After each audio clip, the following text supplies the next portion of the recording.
away from the microphone, your Yeah. voice. This one is going to be on now. But you can go any further than here, it drops out Okay. to a crowd where Okay. some people are more I sensitive turned this to. one on. It's hot. Okay. Yeah. Yeah, it's quite hot.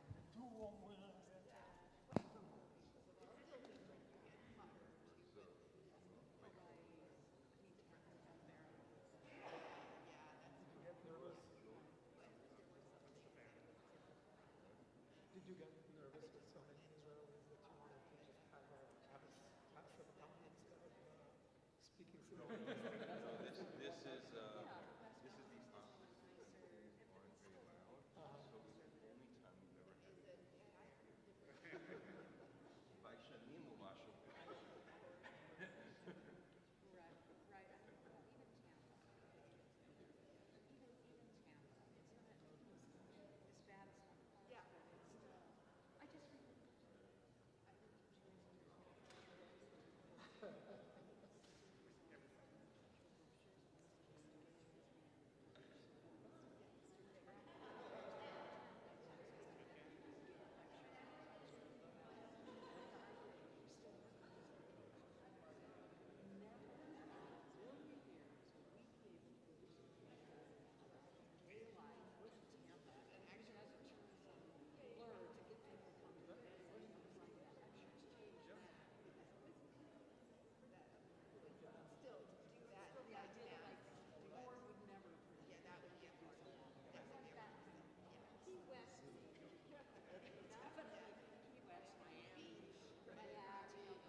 And the class exam for the software.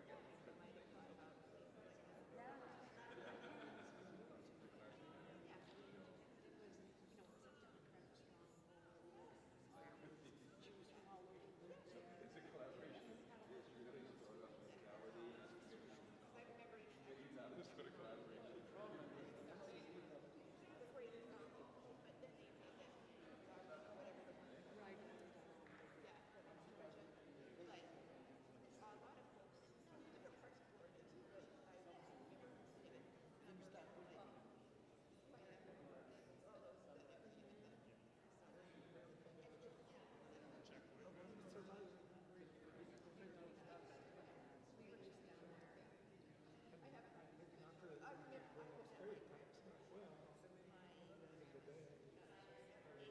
There's a lot of passion around ignition and creation.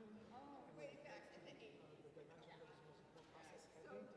The passion is like this American company.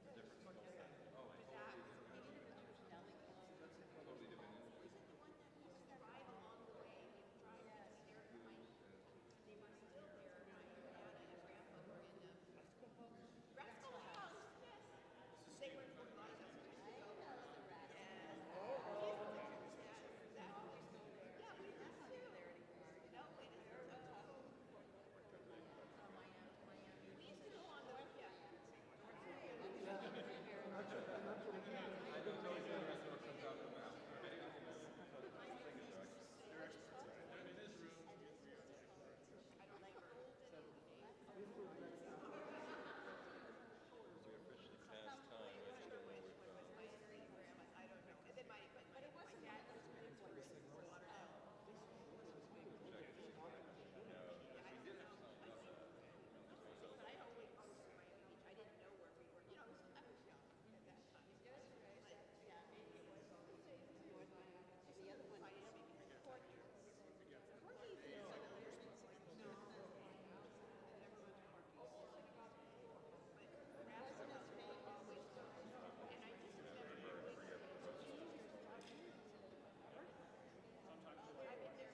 this again to hopefully help.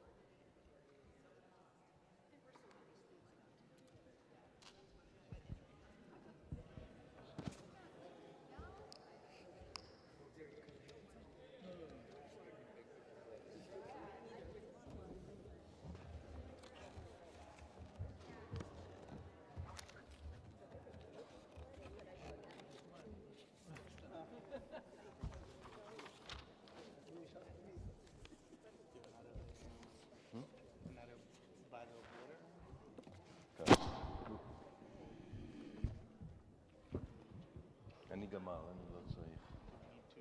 It's on the bottom, but it's. I think it should be fine throughout the course of the program. So.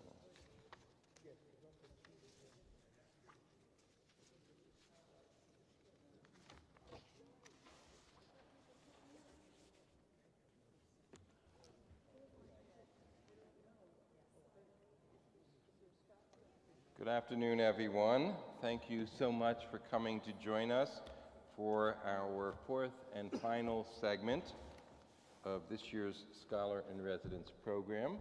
As always, thank you to the Shore family for making this weekend of learning available to us and allowing us the opportunity to remember Yoni Shore as we continue his love for learning by doing so ourselves. This weekend has been dedicated to focus on science, artificial intelligence, and the way that each of those impacts the human element as well. Today we're going to take a focus really on collaboration, maybe some of the challenges to collaboration in the artificial intelligence and science realms, some of the benefits we've seen, and we'll try to have this, I'll give a little bit of an overview from a Jewish text perspective in the beginning, but really try to have this be a little bit more talkless, right? We'll have a little bit more case studies or examples from our gentlemen in here. Our panelists are Amnon Peleg, Ido Kadim, and Daniel Zafman. So I want to thank you all. And why don't you introduce yourself before we go any further? I can start. So good afternoon. My name is Amnon Peleg. I joined the community 8 years ago. I moved from Israel, working at Intel. I think Closer with the mic. even closer. And I'm, let's say, in the AI domain for the last 10 years, so it's not like something happened today. It's been around, and I'm looking forward to this discussion. Good afternoon. I'm Ido Kadim. I came to Portland about 20 years ago for a 2-year expat assignment. I'm still here. I used to be at Intel for a long time. Now I work for an Israeli startup, actually, even though on the West Coast, called New Reality in the AI realm. Most of my career led to AI, more from the fringes of it, and it's in the past year or so that I've really been immersed and finding it quite fascinating world. So looking forward to the conversation. I guess by now you all know me, so am I right? I mean, I guess. But there's one thing I'd like to say, which is part of this panel. One thing I've been very much involved over many, many years is, in fact, these issues of science collaboration, including with the US, but specifically with Germany and other countries. And I think this is something which is very important to talk and describe and see how we can move forward in terms of scientific collaboration always, if you remember well, for the benefit of humanity. And that's something I believe we should try to discuss this a little bit. And you'll see the difference, by the way, between the way academics do that and the way industry does that. And that's also an interesting difference. And certainly one of the important things that hopefully we'll get to touch upon today is that Israel-German collaboration in the sciences. Today, of course, marks Yom HaShoah at 5 o'clock at Beth Israel. We'll mark that communally, and yet one of the very strong areas of collaboration, as Daniel was mentioning, is this scientific collaboration between Germany and Israel, and that's rather remarkable given the history. So just a quick little Jewish overview, if you will, or a Jewish textual overview. There is, unsurprisingly, given the nature of Jews and argumentation, there is a pro-collaboration and a pro-competition parties, if you will, in Israel. In Brachot, in the Talmud, it says that in the world to come, there's no eating, no drinking, no business negotiations, no competition. So in whatever that perfect realm of human existence is, there won't be any sort of competition. The rabbis certainly were interested in numerous cases in the business realm of limiting competition that would harm one person such that they wouldn't be able to support themselves or their family. Hasagat Gvul is this notion of really how do you have a fair sense of competition. And on the other hand, certainly in the ideational world, in the world of ideas, Judaism is deeply about competition. The Talmud would not exist if it weren't for the competing concepts of the rabbis. And you have this concept known as a bar plukta. Your bar plukta is your sparring partner. And it was considered an essential relationship because it makes us sharper, better, stronger. In Proverbs, it even says, as iron sharpens iron. You imagine like a steel against a knife, so one person sharpens another.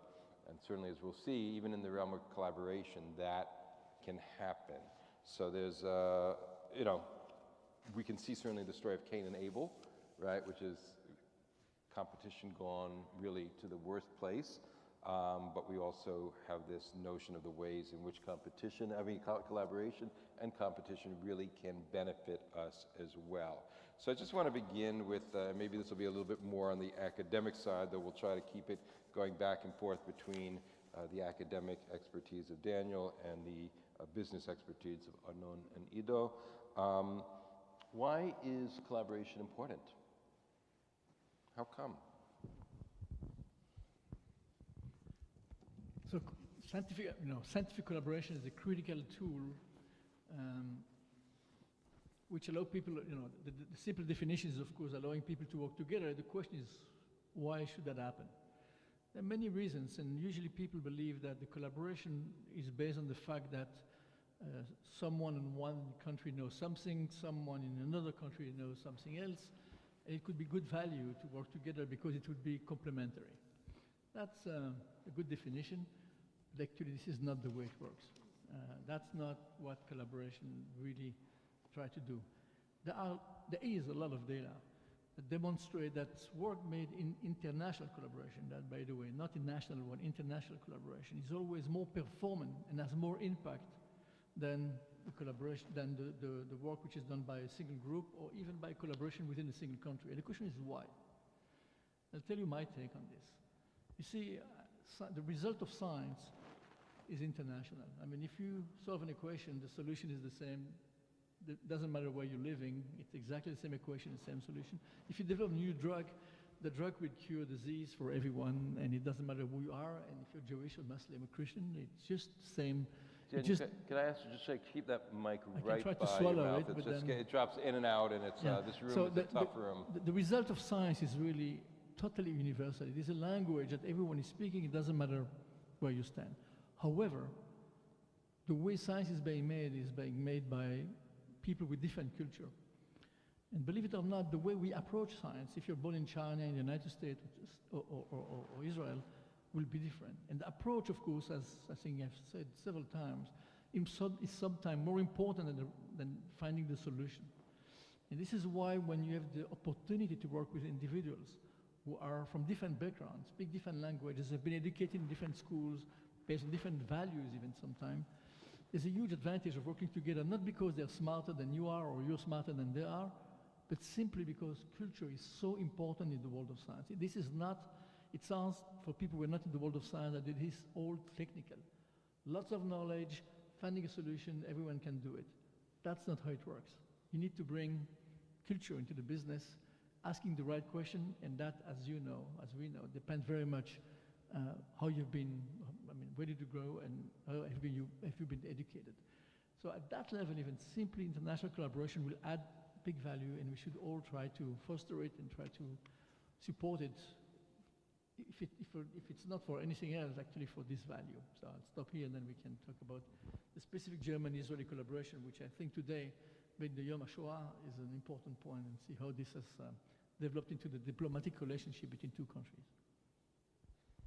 I would like to add to that I think what you just said applies really in any realm. It's not unique to academic research. This is true in my Intel experience specifically, where people that bring different dynamics solve problems better, faster. It's more likely that a multitude of solutions, and I think if I kind of focus it around problem solving, problems get solved faster when there are more ideas or more directions for ideas in the room. One anecdote that I remember from my early days here is in our conference room, there were sort of quotes stuck on the wall, one of which was, there is no shortcut to any place worth going.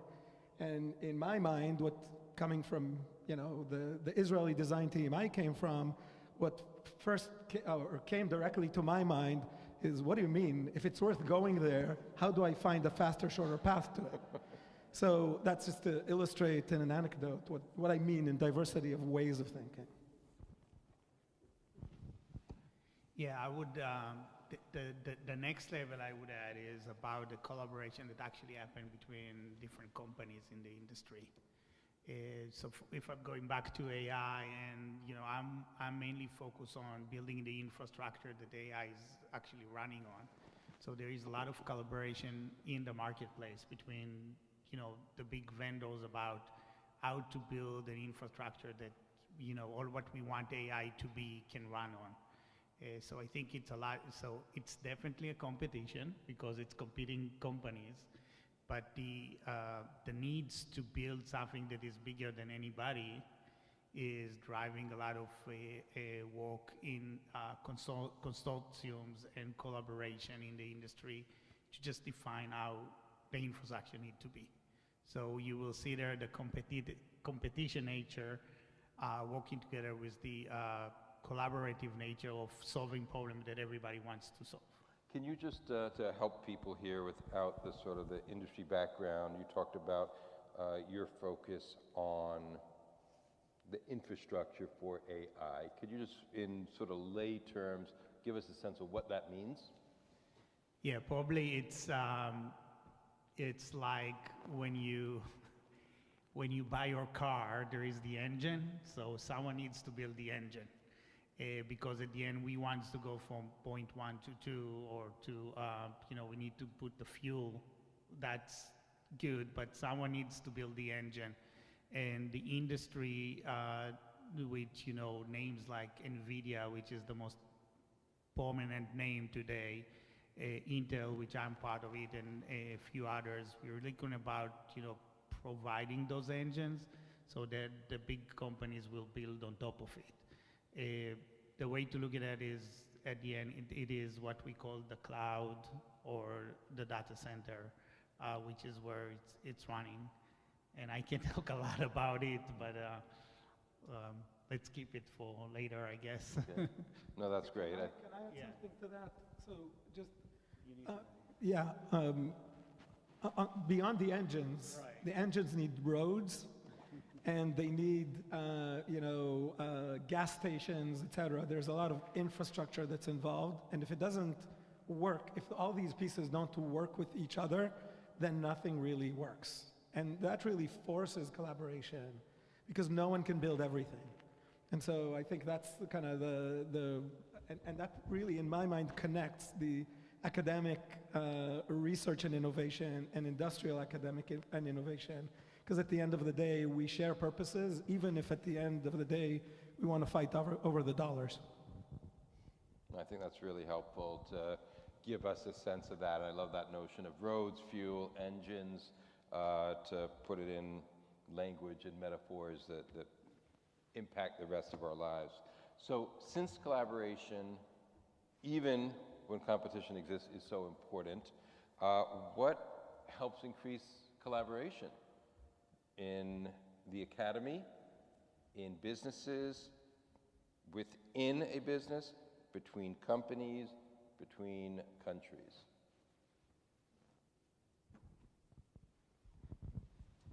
Well, we'll start with the academy. So obviously there are some problems no single individuals, actually no single country can solve. Climate change is something that cannot come as a solution from one single country. It doesn't help. If you find a solution for that problem, it has to be universal, it has to be applied by everyone.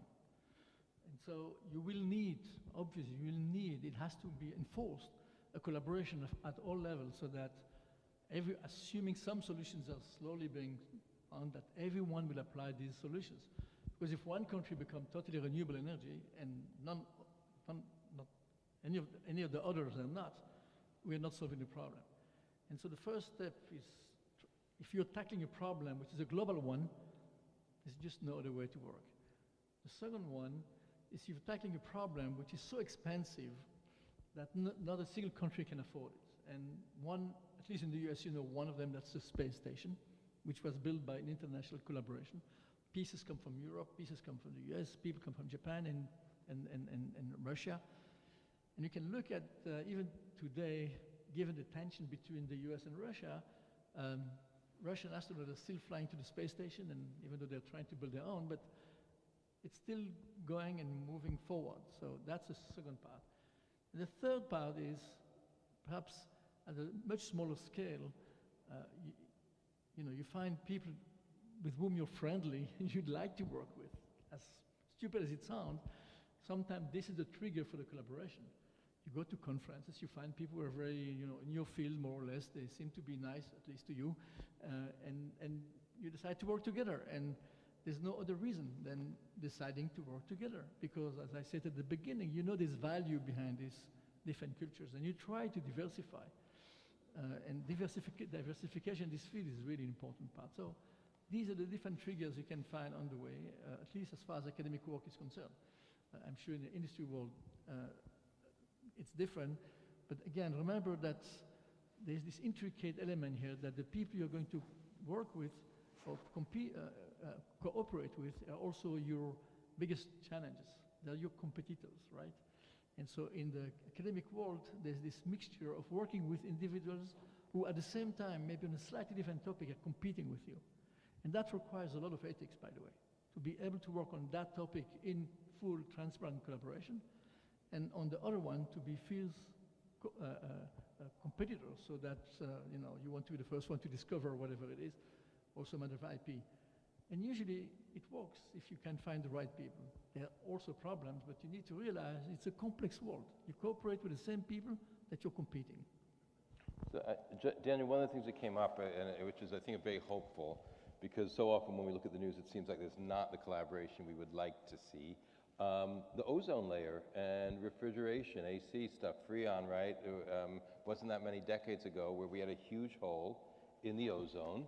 And this was one of our greatest successes, I think, in the environmental movement, right? We had a solution, we figured it out, and we were able to enforce it globally, and we solved that issue. So it is doable. I think sometimes we forget that because the news doesn't want us to remember that, but part of what this panel is going to share today are the examples and occasions where we do get it right. To change the order. You good? Okay. So we've talked about some of the advantages of collaboration. What sort of challenges have you found in your own work, in the industrial world, that interfere with collaboration? Yeah, I can start. So I think that it's always not always, but there is in the business world, there is the kind of, first of all, pride, there is IP, there is elements that companies are trying to get kind of edge or a lead where they put a bit of the collaboration aside. One thing that I thought about when Daniel talked about it is that in areas that are developed already, we are usually collaborate less because it's all about optimize and have a business lead. in new adventures like AI, we have to collaborate because there is none entity or company that knows everything or can do everything. So I see a bit more of collaboration actually happen in new industry versus if you look at industry that is already kind of invented itself and now it's all about optimization, then each one try to collaborate less, okay?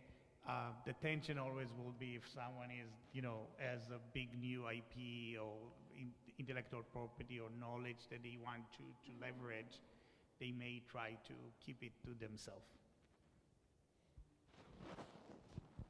Yeah, I think one big reason that limits collaboration is budgets. We all end up fighting for the same dollars, and we need to decide what to work on. And that's true inside companies, that's true when we collaborate and may need to compromise on something, and then we need to overspend relative to what we intended. I'm going to guess that this is true in academia as well. Grants or funding are at the end of the day limited, and not, you can't pursue all ideas. Then once you're already in a topic of collaboration, I would agree that politics and ego play a big role in being inhibitors. Who's right? Who's wrong? I want my ideas to get realized. And I think oftentimes, especially in industrial settings, when we collaborate in formal ways, like in consortiums that define the standards that enable that interaction of products that I described earlier, what happens oftentimes, the different companies come to it already with their solutions imagined and maybe invested in.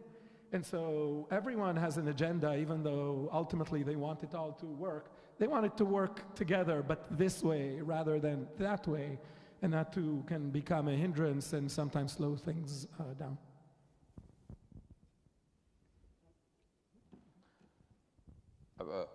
Question. So Intel, one of the founders of Intel wrote a book called Only the Paranoid Survive, I believe, right? Which seems to be about developing a culture that would inhibit collaboration. Is that true or not true? I'm going to take this one first. I'm going to say not true. Okay. So the premise of only the paranoid survive, as my takeaway was always, even when you're very, very successful, don't sit on your laurels. There's always something else that's going to come at you. There's going to be another inflection point.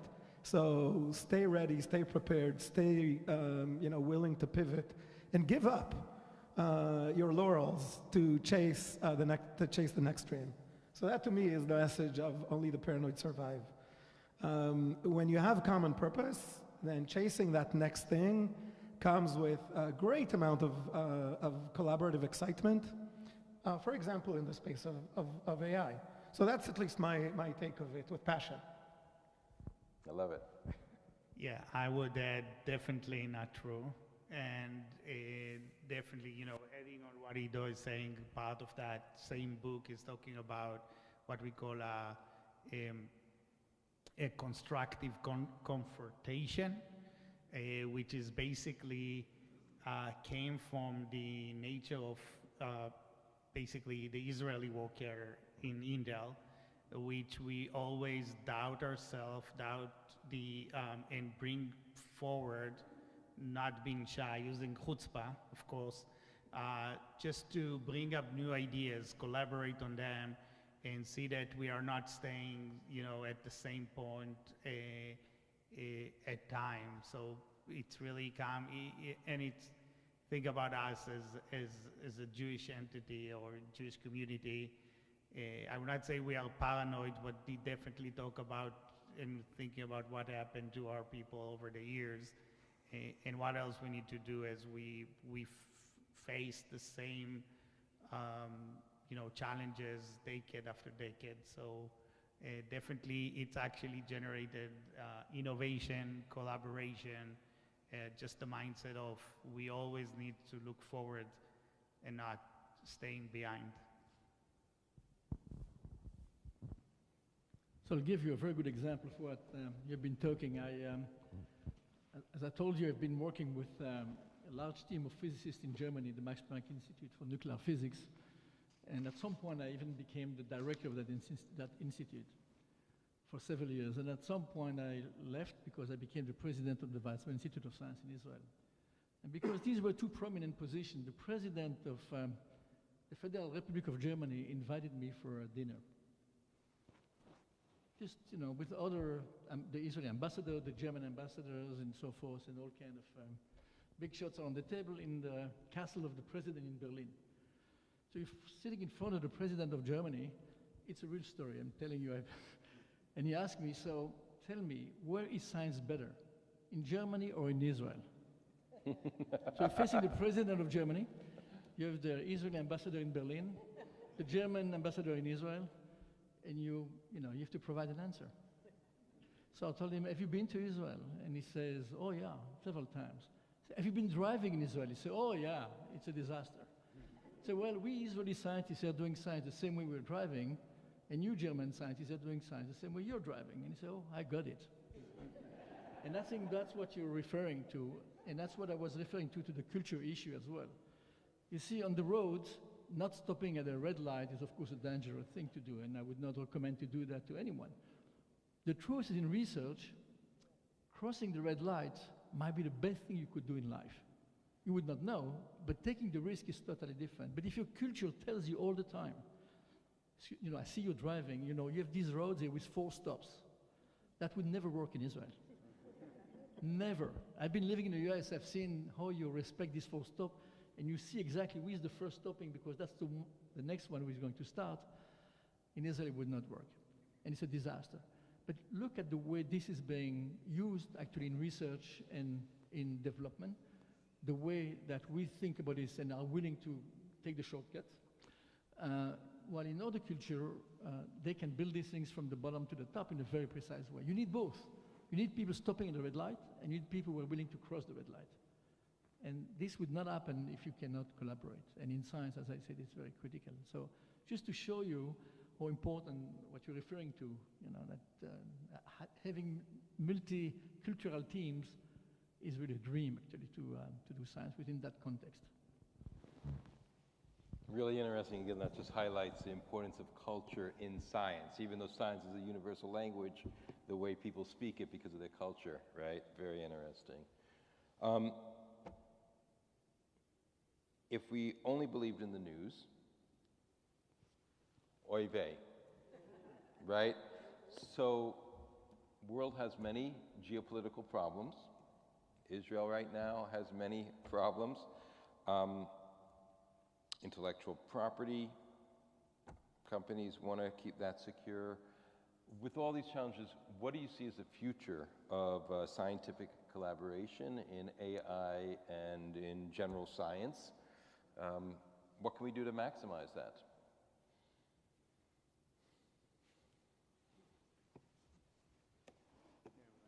Do you have a... I'm forming my thoughts. Yeah, that's fine.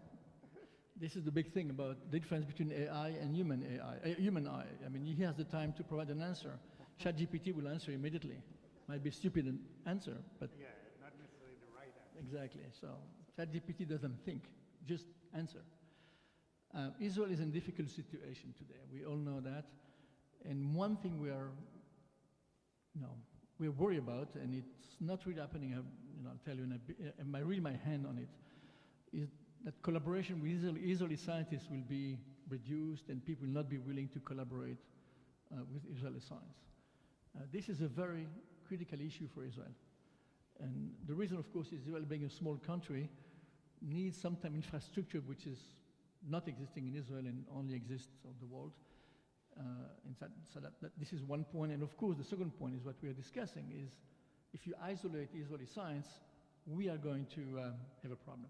That's for sure. And so one thing we should be worried about concerning the present situation as it is now, and by the way, what we see in the campuses, including in this city, I understand, Even though I think this is a different level, right? These are the students doing what they believe they need to do, which is fine with me.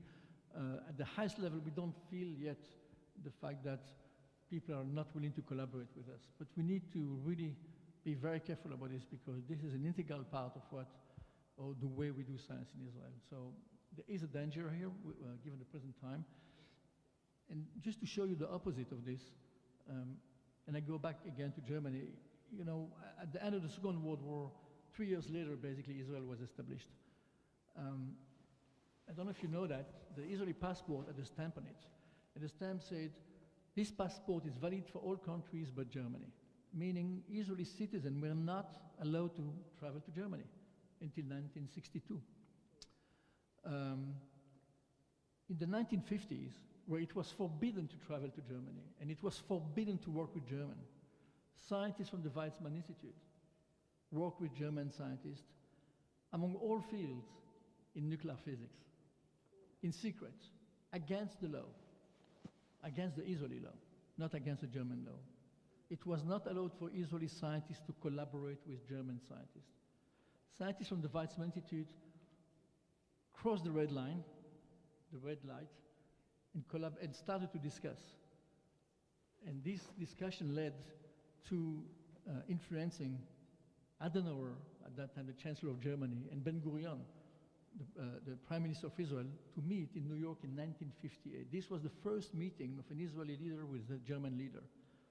There's a famous picture, you can look at that on the internet, in the Astoria Hotel in New York, where you see Ben-Gurion and Adenauer sitting next to each other and talking. Behind these two gentlemen is the president of the Weizmann Institute and the president of the Max Planck Society.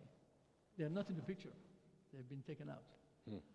But the whole connection between Germany and Israel was actually prepared, was laid out by scientists. And the reason scientists could do that is because, as you said, the language of science is universal. If we talk about what we need to do as scientists, it doesn't matter if you're from Israel or Germany or from any other country, probably we'll all have the same idea of what needs to be done.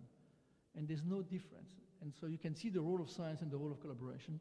And how science collaboration can be used to bridge a gap, which in my opinion is a much wider gap back in 1945, 1948, after the Holocaust, than the gap that some people are trying to create today with Israel, which in my opinion, you know, is a ridiculous gap for what is happening. That's my personal opinion. But the history shows that science has a role to play. There's actually an article called The Diplomacy of Science, which really allows you to use the tool of science to bridge over the differences. We have been trying to do that, by the way, in Israel with several countries around us. And if you ask yourself what these new Abraham Accords have bring to us, is a lot of interest of, for example, UAE, United Arab Emirates, to collaborate with us. So much that actually 2 years ago, 3 years ago, a new consortium was built, which is called I2U2. I2 means Israel and India, and U2 means United States and UAE, United Arab Emirates. This is a consortium of 4 countries that have an interest to collaborate to get over the geopolitical differences existing. And the scientific focus is so broad that I, first of all, cannot even remember it. It really includes everything you want to, you know, AI and climate and energy and whatnot. But the purpose of this collaboration is, before it is a scientific collaboration, it is almost political collaboration, using the language of science to be able to get over the differences existing among these different countries. So remember, I2U2. You can find it if you Google it, and you'll see that this is a very active network of people trying to use this, with the hope, by the way, to include later on Egypt and additional countries, just like hopefully, the European Union was born. 6 countries at the beginning, today 27, if I'm not wrong. You want to go next? Or? Yeah, I want to totally relate it, and I want to extend it a bit to the business world. At this point of time, there is a very tight connection between the leading business that dealing with AI in Israel on every aspect. And I think that all of those companies, whether it's at least companies that I know that there's an AI, a significant AI presence in Israel in terms of the business. I mean, you're part of an Israeli team that dealing with AI. General Motors, Intel, Amazon, NVIDIA all have their, big part of their AI development in Israel. They all, Google, they all focus on leverage the knowledge, the innovation, the entrepreneurship that is coming from Israel in many ways. A good example, as far as I can see, just when Google is facing some, internal protest against Israel, the one message they have is, at the end, it's a business. And in business, they do what the business needs to do, and there is no place for, political views to define the business. This is their point of view today. I think that, academia is really a risk that we need to be first, see that, we don't lose control there. And, over time, the business landscape can change. So it's definitely hard for us to, keep the connections, but the only way to do it is through our innovation and our collaboration with the industry and get, things done. Thank you. I'd like to take a little bit of a more global perspective on this. The US has done an incredible job over generations, really, to leverage its universities to be a source of incredible success and prosperity for the country, and contribute in a way back to the world. Through regulations and just creating an environment that invited people, so of course starting from excellence in learning, but also create an environment in which people wanted to come here to share in the knowledge and grow their knowledge. In many cases end up staying here and contributing here, and in other cases going back to their original homes and collaborating from there, but from a place of proximity and a relationship that's already built. What I see at the moment is a world around us that is splintering. It's not, I think the Israel situation is one of several, of course, very dear to our hearts, but I think it's one of several. There is certainly a splintering that's happening between a West or a traditional West and maybe a geographical East. Some people call it the South. I'm not sure always why. Russia and China are not so far south. But there is a splintering. There is a whole separate ecosystem that's growing in China that commercially is becoming fairly separate and has the risk of becoming separate in other ways that will, with regulations standards are created, parallel standards that are not interoperable. Suddenly, technology from the US can't make it into China, technology from China can't make it into the US. Back to Israel, how does a country like Israel then live in this bifurcated world? How does it divide its resources? And then layer on top of that what you guys just spoke about, which is the current overall Israeli situation. So there are reasons to be worried, I think. And I think in many ways it's the scientists and the people toiling in the engineering trenches who have a huge role in actually bridging these gaps and finding ways to maintain the ties. Because one day these ties will become valuable again. I really appreciate that. With the election coming up and everyone's there, we always, people sort of think about which party represents you. Wouldn't it be great if we could vote for scientists versus others? There are almost no scientists in the American political system. and how we're hearing already just a very different way about thinking and engaging and interacting, collaborating in the world. So halabai, we should have a few more scientists in the House and the Senate. That itself might begin to shift stuff into a little bit more fact-based. So I know many people here really want to know on a, example basis, a tachlis basis, some of the powerful examples of collaboration between the U.S. and Israel. Without a doubt, there are huge numbers of Israeli startup companies in AI and technology. Ultimately, they get purchased by companies here. But I'm wondering, here's a few, right? We have Mobileye and Intel, right? And that's certainly involved in autonomous driving, among other things. We have Mellanox and NVIDIA, again, some of the infrastructure, I guess, and making sure that things work.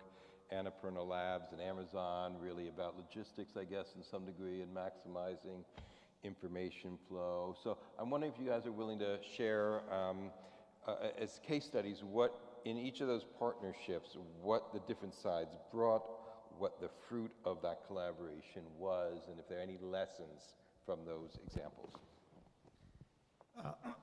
Let me start. I'll talk about about Mobileye. I think that to some extent, What is Mobileye? Yeah, so for some, Mobileye is a company that changed the world of driving, okay? They create autonomous driving. And to some extent, it's actually encompassed everything we have discussed here today. Mobileye is basically Professor Amnon Shashua, which started this company, is a person of academia. He is a professor in the university, the Israeli University in Jerusalem. He won the Israeli, how you call it, like Pras Israel.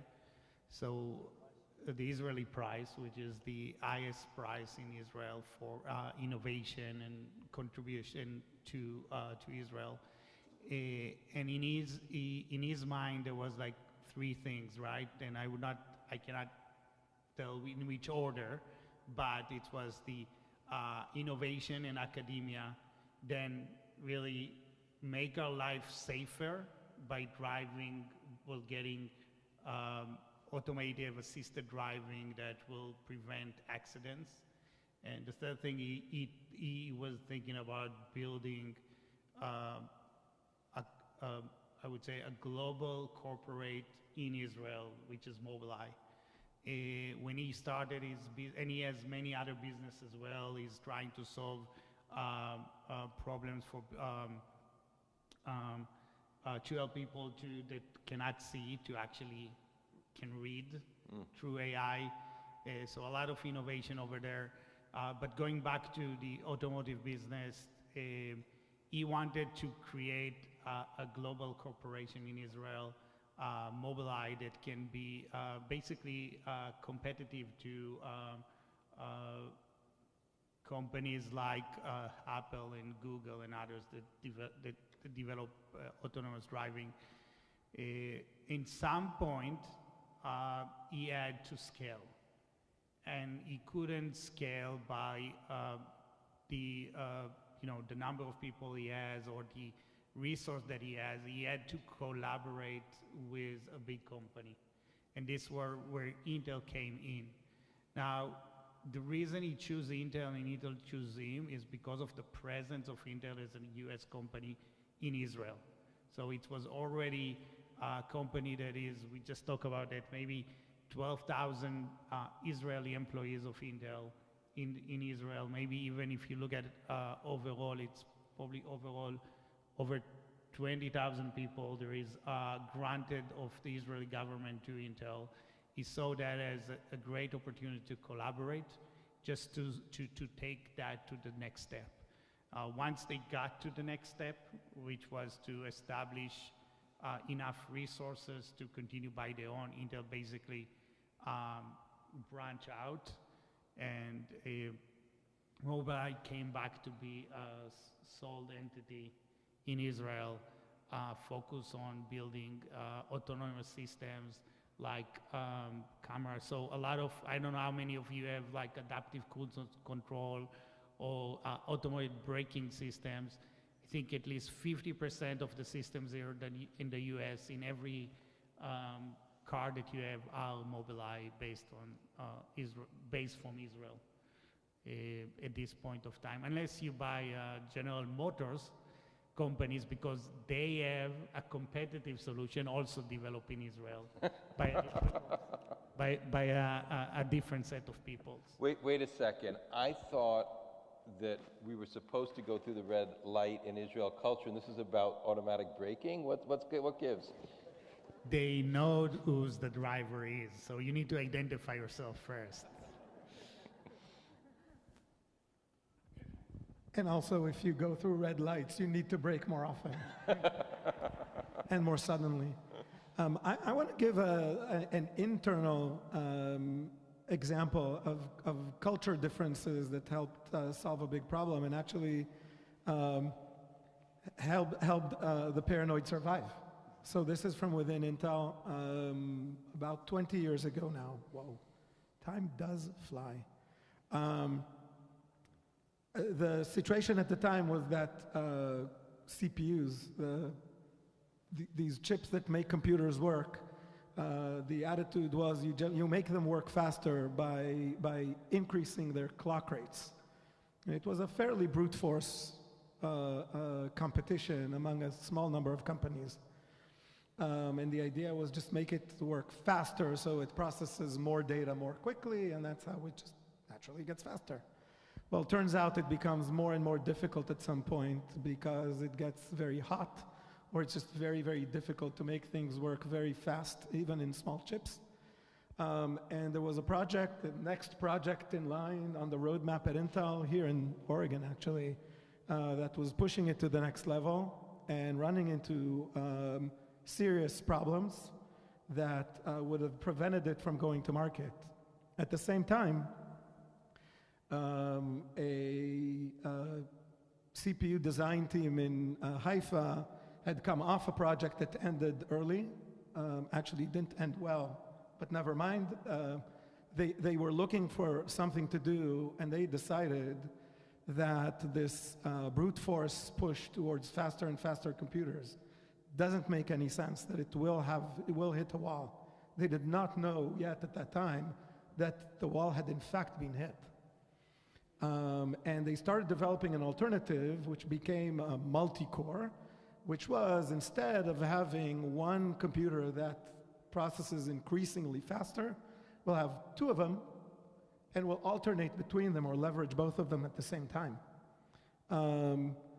Lo and behold, eventually when the wall was indeed hit and proven hit, this was the idea that literally at the time saved Intel and became the way that Intel has developed actually CPUs ever since, and actually not just Intel.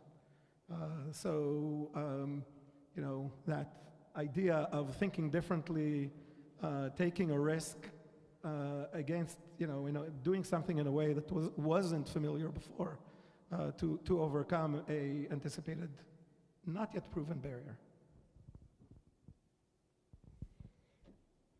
That's great. I did not know that the multi-core thing was created by Israel, so everyone's computer at this point is from that collaboration. How many of you are still worried about autonomous cars or self-driving cars? Worried about them? And how many of you are worried about humans driving while texting? Okay, about the same number of hands, just as a little thing. We need maybe a little collaboration between the machines and the humans on that.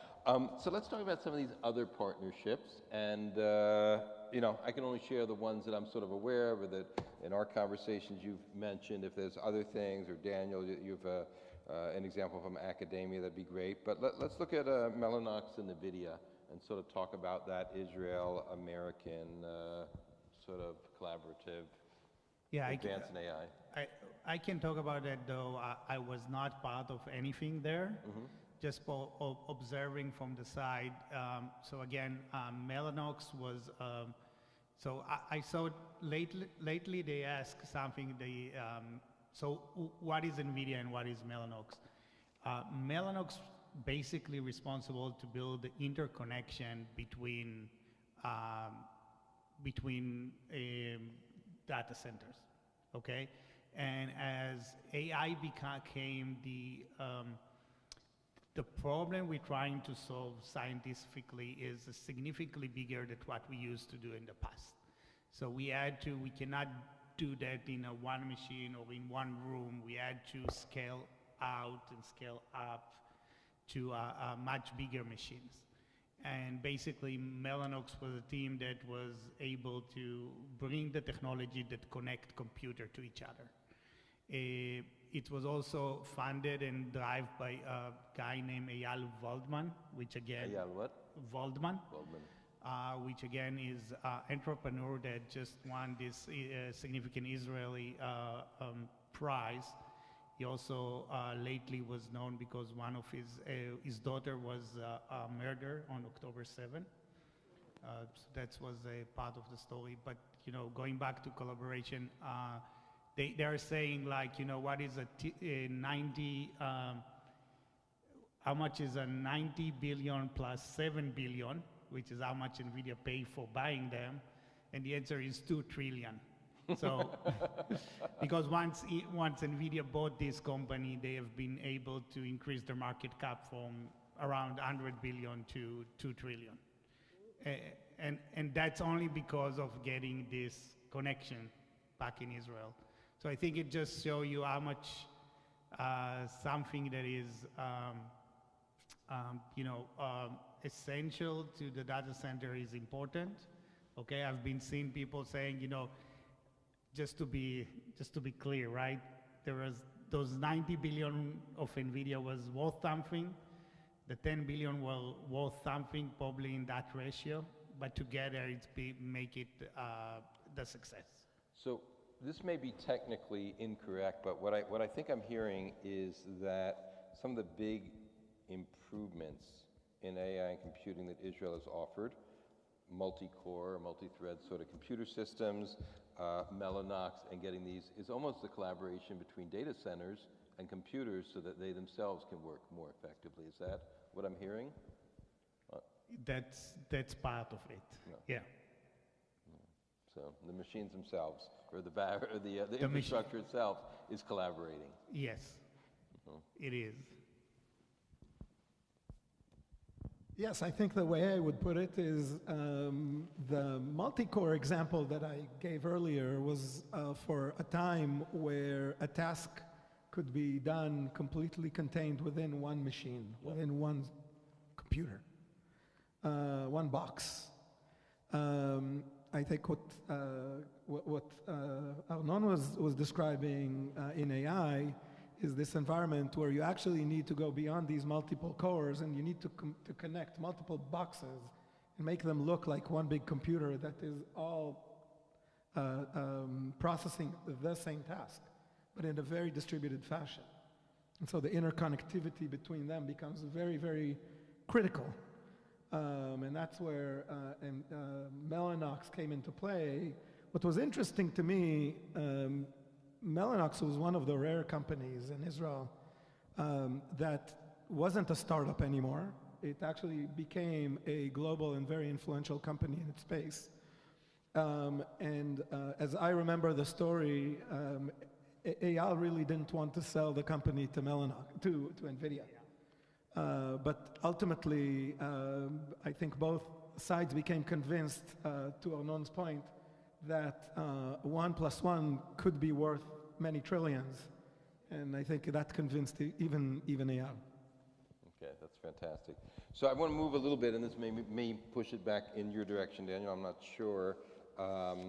We all watched, fascinated, horrified, etc., when Iran launched 60 tons of explosives and over 300 projectiles of different sorts towards Israel.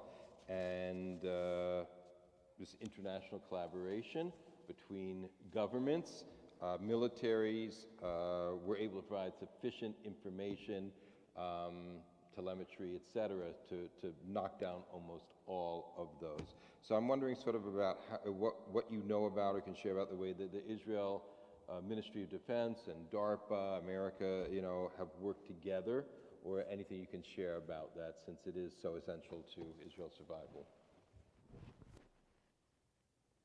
I guess this is called power of necessity. The power of necessity. I mean, the history of the Israel defense, or the air defense of Israel, I would say, which starts with the Iron Dome, is something that was built in 2 years, from the beginning to the end, which is, frankly speaking, incredible, and was a decision which was taken with, I have to say, minimal knowledge, and actually a lot of criticism of DARPA. We thought that this would actually be impossible. But that's about crossing the red light, right? This is exactly the point. And you could see that within 2 years, with the necessity to create a system that could defend you, you could actually bypass a lot of problems and try to find solutions that are non-conventional, I would say. That has been the basis of these devices, and ability to really, I would say, lead the world in terms of these kind of devices. And Iron Dome is actually the first one. Is, you may have, I don't know, I was in Israel when that attack was launched, and I was sitting at home, and it was 1 o'clock in the morning. You would watch TV. It was, I have to tell you, like a video game. Sorry to tell you. You would just sit there, and the TV would tell you, we've been attacked. There are 300 missiles that are going to come to us. Some of them have been launched 10 hours, before it hits, and some of them 15 minutes. You're sitting at home, and you say, okay, let's wait and see. Interesting 15 minutes in my life. And then Star Wars. If you have ever seen the movie, where you see things flying in the sky, and even from a Rehovot, you could see that actually, going on the roof.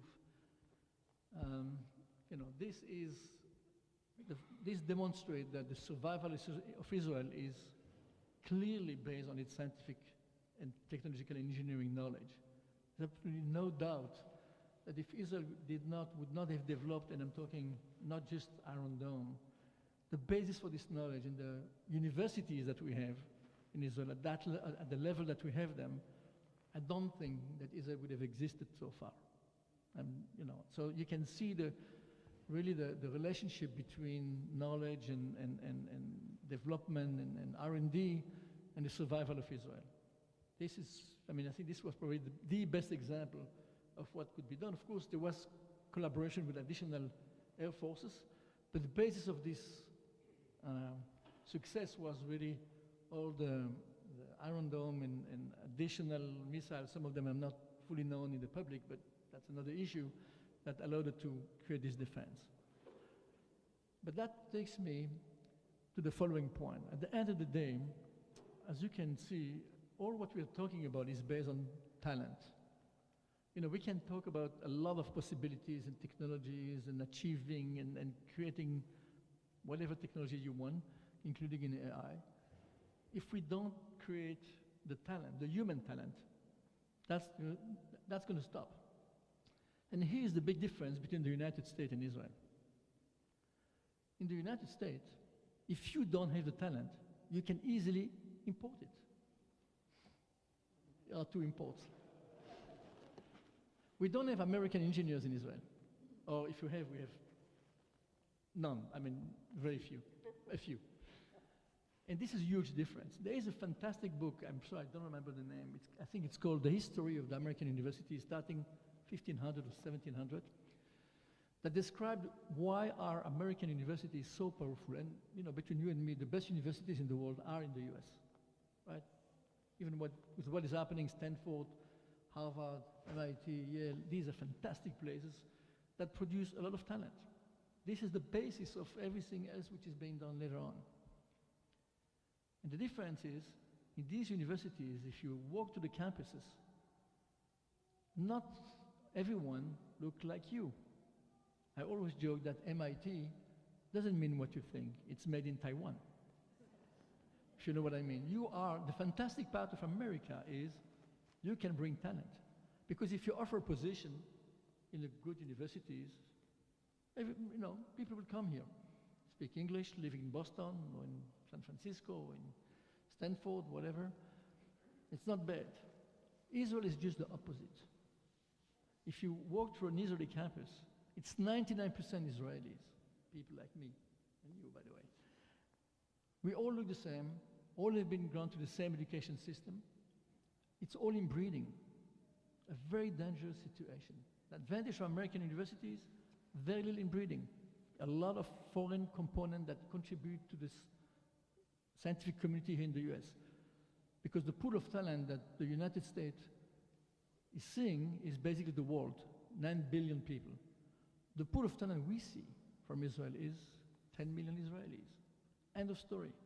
Now, you might think or dream that Jews and Israelis are way more smarter than American. I don't believe in this. This is just a joke. I mean, that doesn't exist.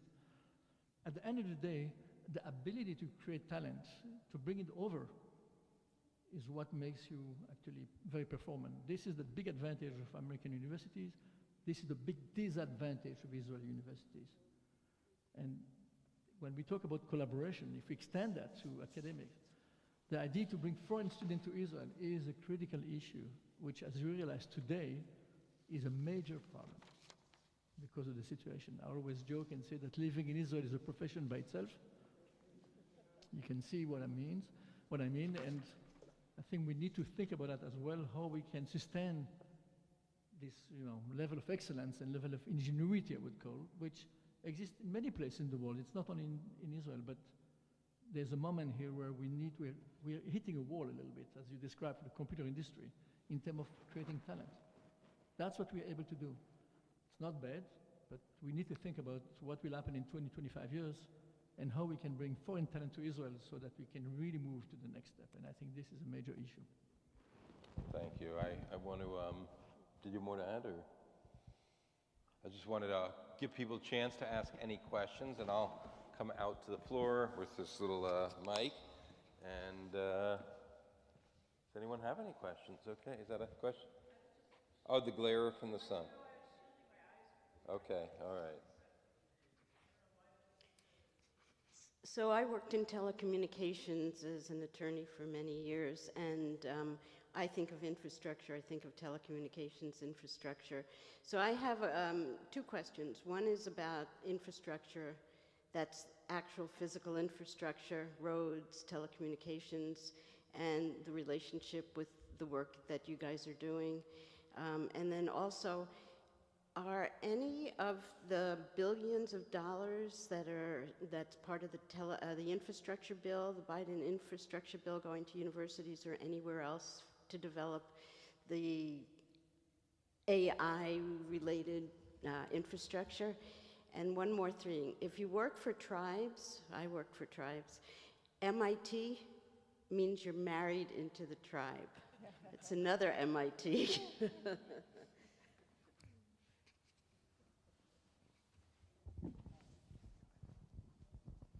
Yeah, so I think, just to answer about the infrastructure bill, I didn't see something coming out of that, but there is the CHIP Act that actually there is two parts of that, budget. One is for actually building factories, and the second is about R&D. And that's go to the industry as well as to academic, about looking at the next generation of technology that is needed in order to build more efficient microchips that can serve things like AI. So that's definitely part of what's coming in. And I think the way, as far as I understand, the way the part of CHIPS Act that is directed to R&D, it's all about creating centers of excellence that are collaborations between industry and academia. And I understand at least one of them may be built in Oregon, in collaboration between some of the industry giants that we already mentioned and OSU. Yeah, that's what I understand. Is it okay if we let a chemist ask a question? I mean, is that? Thank you very much. I want to go back to the question about human resources that you were talking about, the talent in Israel, having that problem. Now, I'm a scientist. I spent my career in a research institute. And from my vantage point, we saw so many Israeli scientists come, collaborate with us, and go back. So when you say in Israeli universities you are seeing only people like yourself, does that include people who have also traveled out and therefore bring that, cross-pollination that happens that way? They may not look like me as much. I'm a transplant also, so yeah. I know very few Indians went to Israel. It's a very important point. Israel Academy require, almost that if you really want to work in academia, you have to have an international exposure before you become an academic in Israel.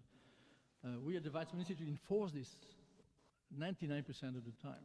We will not hire someone, even if he's really outstanding, that has all this career made in, from the kindergarten all the way to the Israeli universities, finishing a PhD and getting a position in an academia. That would be a bad idea.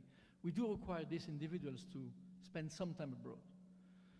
But that's not the same thing as bring someone who is born abroad from the kindergarten all the way to the university and coming to Israel. And there are very few of these. Okay, very, very, that's what I'm talking about. But you're right, it's a half solution, maybe a 25% solution to send people abroad for some time, which we, as I said, we require. But it's not enough. We really need more multicultural, I would say, involvement in Israel. Israel is a country where everyone looks the same, you know what I mean? And this is what, by the way, this was not true 50 years ago. You had Ashkenazi and Sephardic Jews. They were very different kind of thinking, which was wonderful. I say was, because I don't know if you know that, but 50% of the weddings in Israel are between Ashkenazis, and my wife, by the way, is a Sepharad. So what are my children is, undefined. They're Israeli now. And I think this is where we're heading. We will all be Israeli. And we don't have, and the whole culture of immigration, which also exists in this country, is very different, because the only immigration that happened in Israel, and today is very low, was Jews coming to Israel.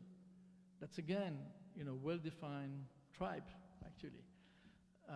While in the US, immigration to the US is all over the world. And I think that has been, if you read this book, I'm sorry, I don't remember the name, the history of American universities, you'll see that the central part, not the only, but the central part of successful American universities is immigration. It's the fact that these universities have really opened their door. And that has been a very, very smart move from American point of view.